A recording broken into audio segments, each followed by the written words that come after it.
Assalamualaikum warahmatullahi wabarakatuh. Jumpa kembali bersama saya Pak Yudi dalam pembelajaran Bahasa Indonesia. Pertemuan kali ini kita akan membahas materi kelas 10 dengan judul Menganalisis Unsur Pembangun Puisi. Unsur pembangun puisi ini ada 4. Pertama adalah dari diksi atau pilihan kata, kedua adalah imaji, ketiga kata konkret, dan terakhir rima atau ritma. Kita bahas yang pertama, menganalisis diksi dalam puisi. Pilihan kata atau diksi yang diambil berdasarkan pertimbangan pertama adalah aspek makna yang mau disampaikan, kedua efek pengucapan ataupun estetik ataupun keindahannya, ketiga ialah mewakili suasana hati atau perasaan dan pikiran penyair. Sehingga ketika kita mau berpuisi atau membuat puisi, ketika hal ini, aspek makna yang mau disampaikan, efek pengucapan hingga mewakili suasana hati, perasaan, dan juga pikiran penyair perlu kita pertimbangkan dahulu. Sehingga kita nanti akan dapat memilih diksi atau pilihan kata yang tepat. Diksi ini muncul karena adanya pertama adalah makna kias ataupun konotatif, yaitu makna yang tidak sesungguhnya atau berupa kiasan. Contohnya sebagai berikut. Judul puisi Aku karya Chairil Anwar. Bapak bacakan, aku ini binatang jalang, dari kumpulannya terbuang. Luka dan bisa kubawa berlari, berlari hingga hilang pedih perih. Kita fokus pada baris 1 dan 2, dan kita analisis makna kiasnya.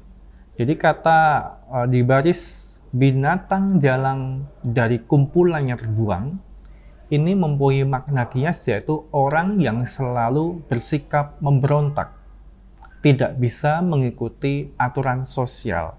Ini difokuskan pada binatang jalang, pada frase binatang jalang. Kemudian dari kumpulannya yang terbuang, ini artinya berada di luar organisasi formal. Maka kalau kita satukan jadi satu, sekali lagi adalah orang yang selalu bersikap memberontak, tidak bisa mengikuti aturan sosial, dan berada di luar organisasi formal. Kemudian yang kedua adalah lambang atau simbol. Artinya penggantian suatu hal atau benda dengan benda lain. Contoh dari karya W.S. Rendra yang berjudul Surat kepada Bunda tentang calon menantunya. Burung dara jantan yang nakal sejak dulu kau pelihara. Kini terbang dan telah menemui jodohnya. Ia telah meninggalkan kandang yang kau buatkan dan tiada akan pulang buat selama-lamanya. Kata kandang ini melambangkan ataupun menyimbolkan rumah. Selanjutnya yang ketiga adalah persamaan bunyi atau rima. Jadi untuk pemilihan kata-kata dalam puisi, ini kita pilih yang memiliki persamaan bunyi yang harmonis.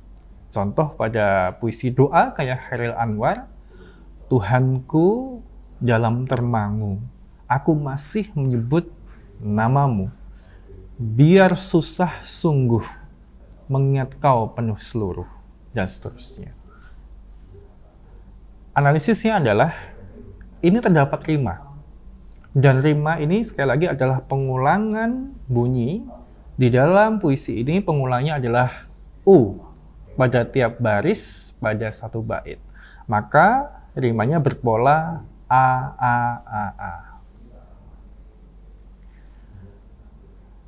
Selanjutnya, persamaan bunyi dan rima ini masih kita bahas. Ini berdasarkan jenisnya. Pertama, dapat dilihat secara vertikal. Vertikal itu dari atas ke bawah atau bawah ke atas. Persamaan bunyi pada akhir baris dalam satu bait. Nah, jenisnya pertama ada rima sejajar berpola, A, A, A, A. Kemudian rima kembar berpola, A, A, B, B. Rima berpeluk berpola, A, B, B, A. Atau yang terakhir adalah rima bersilang berpola, AB, AB. Kemudian yang kedua, dapat dilihat secara horizontal. Horizontal itu dari kiri ke kanan, jadinya sejajar. Persamaan bunyi pada setiap kata dalam satu baris, yaitu sebagai berikut. Pertama adalah aliterasi. Persamaan bunyi konsonan pada setiap kata dalam satu baris. Konsonannya, bukan vokalnya. Kalau vokal ini namanya adalah asonansi. Persamaan vokal pada akhir kata dalam satu baris. Contohnya seperti ini, pada puisi yang berjudul Segerakan Semangat karya Karyamun, pagi menjulang awan menggantung, siap sedia, segerakan semangat, berseri menjalani ini hari. Analisisnya adalah di situ ada aliterasi. Pada siap sedia, segerakan semangat. Maaf itu salah ketik. Dan persamaan bunyinya di huruf konsonannya adalah S. Kemudian juga ada asonansi. Berseri menjalani hari. Ini persamaan bunyi vokal I pada setiap akhir kata. Pada satu baris itu. Selanjutnya menjelaskan imaji dalam puisi. Pengimajian adalah kata atau susunan yang dapat mengungkapkan pengalaman sensoris. Jadi ada penglihatan, pendengaran, dan juga perasaan. Maka nantinya akan ada hubungan erat antara diksi, pengimajian, dan juga kata konkret ini. Maka diksi ini harus dipilih menghasilkan pengimajian sehingga nanti menjadi kata konkret seperti kita hayati dari penglihatan, pendengaran, ataupun cita rasa. Contohnya, sekaligus jenis dan analisisnya, pertama adalah imajinasi visual. Ini tentu yang seolah-olah ini menggambarkan objek. Ini dapat dilihat. Contohnya pada kata gadis, pada judul Gadis Peminta-Minta, karya Toto, setiap kita bertemu gadis kecil berkaleng kecil, senyummu terlalu kekal untuk kenal duka. Tengadah padaku pada bulan merah jambu, tapi kotaku jadi hilang tanpa jiwa. Analisisnya adalah kita ataupun Anda seolah-olah melihat seorang gadis kecil yang menjadi pengemis. Dia membawa kaleng kecil. Inilah imaji visual. Kemudian kedua adalah imaji auditif. Jadi ini pengimajian dengan kata-kata yang dicitrakan sungguh-sungguh seperti didengar oleh pembacanya. Contoh, ia dengar kepak sayap kelelawar dan guyur sisa hujan dari daun karena angin pada kemuning. Ia dengar resah kuda serta langkah pedati ketika langit bersih menambahkan Bima Sakti. Analisisnya adalah yang membaca ini seolah-olah dia mendengar ada kepakan sayap kelelawar, ada suara guyur sisa hujan, langkah derap pedati sekaligus suara resah dari kuda itu.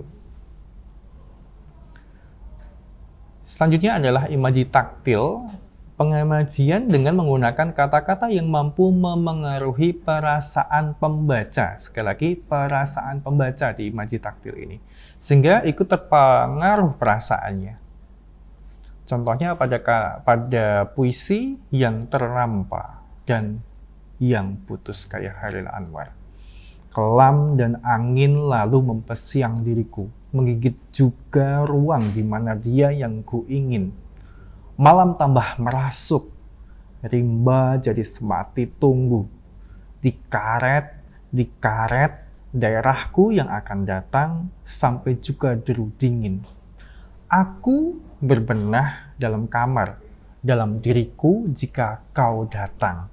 Dan aku bisa lagi lepaskan kisah baru padamu. Tapi kini hanya tangan yang bergerak lantang, tubuhku diam dan sendiri, cerita dan peristiwa berlalu beku. Pada puisi ini memberikan perasaan atau pembacanya dapat merasakan bahwa ada perasaan kesepian. Ditunjukkan pada baris ini, menggigit juga orang di mana dia yang ku ingin, malam tambah merasuk, rimba jadi semati tugu, dikaret daerahku yang akan datang, sampai juga deru dingin. Ini merasakan kedinginan, merasakan kesepian. Dan juga ada rasa merindukan seseorang, ada pada aku berbenah dalam kamar, dalam diriku juga kau datang. Ini kan merindukan. Selanjutnya adalah mengidentifikasi kata konkret dalam puisi. Kata konkret ini kata yang memungkinkan munculnya imaji oleh indera. Ingat tadi, kata konkret berhubungan erat dengan diksi.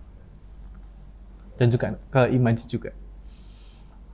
Kemudian, kata konkret ini wujud fisik objek dalam bentuk kata yang dapat dibayangkan oleh imajinasi pembaca. Jadi nantinya Ananda harus membuat atau memilih kata yang mewujudkan fisik sehingga mudah diimajinasikan oleh pembacanya. Contoh pada kata salju, kata konkretnya salju. Kemudian pembaca bisa berimajinasi bahwa bisa melihat ini warnanya putih, kemudian dia bersih, kalau dirasakan itu dingin. Kemudian ada makna kias yang tadi kita bahas di awal. Salju ini bermakna kias suci, hampa, dingin. Kemudian juga memberikan makna yaitu menggambarkan rasa rindu misalnya. Kemudian ada kata-kata rawa-rawa. Ini mempunyai makna pada imajinya atau kita bisa bayangkan rawa ini genangan air penuh tanaman air di tengah hutan misalnya. Kemudian bisa kita ambil maknanya yaitu tempat hidup bumi ataupun tempat kotor. Sekali lagi, pengkonkretan kata ini berhubungan erat dengan pengimajian, pelambangan, dan juga pengiasan. Contoh kata konkret dan juga analisisnya. Pertama, ini kita lihat judulnya adalah Balada Terbunuhnya Atmokarpo, karya W.S. Rendra. Dengan kuku-kuku besi. Lihat kuku-kuku besinya, kuda menebah perut bumi. Bulan berkhianat gosokkan tubuhnya pada pucuk-pucuk para. Mengepit kuat-kuat lutut penunggang perampok yang diburu. Surai, bau keringat basah, jenawi pun telanjang. Ada kata konkret di situ. Pertama adalah kuku-kuku besi. Dapat diartikan sebagai kaki kuda. Kulit bumi diartikan sebagai jalan yang tidak beraspal. Dan yang lainnya, Anda bisa melihatnya. Bisa pula lihat itu kata konkret berhubungan erat dengan maknanya dan juga yang lainnya yang tadi kita sudah bahas. Selanjutnya adalah menjelaskan rima dan ritme irama. Rima ini artinya persajakan. Tadi kita sudah bahas adalah bunyi-bunyi yang ditimbulkan oleh huruf atau kata-kata dalam larik dan bait. Sedangkan irama atau nama lainnya adalah ritme, ini adalah pergantian tinggi rendah, panjang pendek, ataupun keras lembut ucapan bunyi ataupun yang kita ucapkan. Dengan kata lain, rima adalah salah satu unsur pembentuk irama. Namun irama tidak hanya dibentuk oleh rima. Fungsinya menciptakan efek musikalisasi pada puisi, membuat puisi menjadi indah dan enak didengar meskipun tanpa dilakukan. Jadi ini sudah fokus pada praktik, baik dari penulisan puisi ataupun nanti pada pembacaan ataupun musikalisasi puisi. Contoh analisis rima dan ritme, kita lihat pada judul Menyesal karya Ali. Pagiku hilang, sudah melayang. Hari mudaku telah pergi. Kini petang datang bayang, batang usiaku sudah tinggi. Analisisnya, rima ini bersilang berpola. Jadi A, I, AI di situ. Melayang, pergi, ang, I lagi. Kemudian ritmenya ataupun iramanya, ini dalam membaca, ini kita dengan merendah, pelan, dan penuh penyesalan. Pada garis miring di situ, ini menunjukkan bagaimana membaca itu dijeda di situ. sehingga nanti akan lebih terasa lagi, lebih indah lagi pembacaan puisi itu, sekaligus maknanya ataupun perasaannya sampai kepada pembacanya. Selanjutnya adalah 8 jenis rima. Jadi rima sebenarnya ada 8 jenis. Sebagai tambahan pengetahuan, pertama adalah rima sempurna. Ini persamaan bunyi pada suku-suku kata terakhir. Kemudian kedua, rima tak sempurna, persamaan bunyi yang terdapat pada sebagian suku kata terakhir. Rima mutlak, persamaan bunyi yang terdapat pada 2 kata atau lebih secara mutlak, suku kata sembunyi. Rima terbuka, persamaan bunyi yang terdapat pada suku akhir terbuka atau dengan vokal sama. Rima tertutup, yaitu persamaan bunyi yang terdapat pada suku kata tertutup atau konsonan. Rima aliterasi, yaitu persamaan bunyi yang terdapat pada bunyi awal kata pada baris yang sama atau baris yang berlainan. Kemudian ketujuh adalah rima asonansi, persamaan bunyi yang terdapat pada asonansi vokal tengah kata. Dan terakhir, rima disonansi, yaitu persamaan bunyi yang terdapat pada huruf-huruf mati atau konsonan. Ini sebagai khasanah ilmu pengetahuan, menambah ilmu kalian.